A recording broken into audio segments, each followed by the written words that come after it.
मेरा ख्याल है कि ज़्यादती कर रही है इंडिया इस वक्त। थोड़ा सा इंडिया को मुजाहरा करना चाहिए, पॉलिटिकली उनको असाइड करना चाहिए और गेम को फ़रोग देना चाहिए। चैंपियंस ट्रॉफी के बारे में बताते हैं। चैंपियंस ट्रॉफी के अंदर इंडिया नहीं आ रही है, वहाँ पर उन्होंने कहा कि अगर गवर्नमेंट की तरफ से कोई है तो आप क्या समझते हैं कि इंडिया की टीम को आना चाहिए?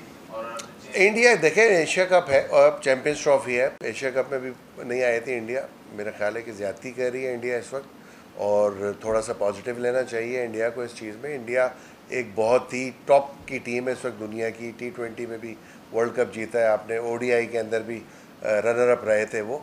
तो थोड़ा सा इंडिया को मुजाहरा करना चाहिए, थोड़ा सा कहना चाहिए कि वो जो स्पिरिट ऑफ द गेम है, जो हमें खेल सिखाता है, वो यही सिखाता है, पॉजिटिविटी सिखाता है और इसकी कोई हदूद नहीं है। तो जो भी चीज़ें हैं पॉलिटिकली उनको असाइड करना चाहिए और गेम को फ़रोग देना चाहिए। मीडिया के साथ फॉरवर्ड प्लेयर्स बहुत सारे टेलीविजन पे बैठते हैं, उनके भी बयान थोड़े से डाइवर्ट होते हैं और अपने मुताबिक होते हैं। फॉरवर्ड प्लेयर्स का भी इसमें कहीं ना कहीं देखिए, हर नसीम बात यह है कि हर इंसान की एक अपनी सोच है, अपनी जहनीत है, अपनी तौर से वो रिएक्ट करता है चीज़ों के ऊपर। बट जो नेचुरल प्रोसेस होता है उसको मद्देनज़र ज़रूर रखना चाहिए कि प्लेयर्स की डेवलपमेंट किस तरह होती है, किस तरह प्रोग्रेस करता है प्लेयर।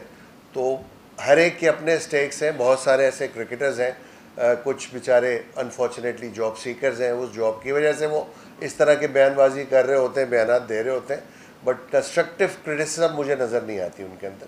तो यही इसलिए मैंने रिक्वेस्ट की है, हम तमाम लोगों का एज ए नेशन हमें थोड़ा सा इसके अंदर कंस्ट्रक्टिव अप्रोच के साथ जाना पड़ेगा ताकि हम नेशन को बिल्ड करें। हमारे प्लेयर बिल्ड होंगे तो इट मीन्स कि हमारा नेशन बिल्ड होगा, हमारी क्रिकेट बिल्ड होगी तो पाकिस्तान बिल्ड होगा। वर्ल्ड कप के बाद में गैरी क्रिस्टन की रिपोर्ट सामने आई थी जिसमें उन्होंने कहा था कि टीम में यूनिटी की कमी थी, इसलिए परफॉर्मेंस के ऊपर असर पड़ा। तो आप कैसे समझते हैं कि माली में भी इस तरह से होता रहा है और आप जो है बाकी इस तरह की भी बात की? अब देखिए, टीम के अंदर से जब बातें निकलती हैं तो नेस्ली दुनिया की जीनत बनती है और बहुत ज़्यादा ऐसी चीज़ें होती हैं जिसमें आप देखते हैं कि टीम के अंदर से बात निकल रही है तो पता नहीं क्या क्या वहाँ पे बातें हो रही होंगी। बट मेरा ख्याल है जिसका जो काम है उसको अगर अपनी डोमेन में रहेगा और अगर मीडिया के अंदर बात करनी है तो फिर नेस्ली आके बंदा मीडिया टॉक ही करे। बट जहाँ तक ड्रेसिंग रूम की बात होती है तो मैं बहुत इसमें स्ट्रिक्ट हूँ इस चीज़ के अंदर कि कभी ड्रेसिंग रूम की बात, चाहे वो कोच हो, चाहे कप्तान हो, चाहे कोई भी हो, उसको नहीं करनी चाहिए, क्योंकि वो एक विद इन टीम होती है और उसी से टीम बॉन्डिंग होती है। और जब इस तरह की बातें सामने आती हैं तो कभी टीम में बॉन्डिंग नहीं हो सकती, यूनिटी नहीं आएगी कभी भी, और आप कैसे एक्सपेक्ट कर सकते हो कि वो टीम फिर अच्छा परफॉर्म करे। तो आई थिंक कि सबको रिस्ट्रिक्ट रहना चाहिए और अपने रोल को बखूबी प्रोफेशनली निभाना चाहिए।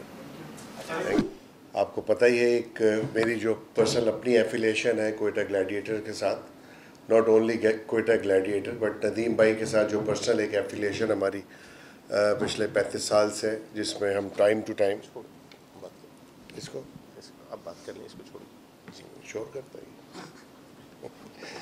है। एनीवे जी, वो एक बहुत हमारी पुरानी एफिलिएशन है और उस एफिलिएशन के साथ साथ यहाँ पे जिस तरह हम जो NCL अमेरिका में होने जा रही है डैलस के अंदर, उसमें भी बहुत ही ज़बरदस्त मैं कहूँगा कि एक दफ़ा फिर मुझे मौका मिल रहा है कि ग्लैडिएटर्स के साथ एज अ कोच अपने आप को रखने का। उसके लिए मैं शुक्रिया अदा करूँगा अज़हर साहब का, नदीम साहब का।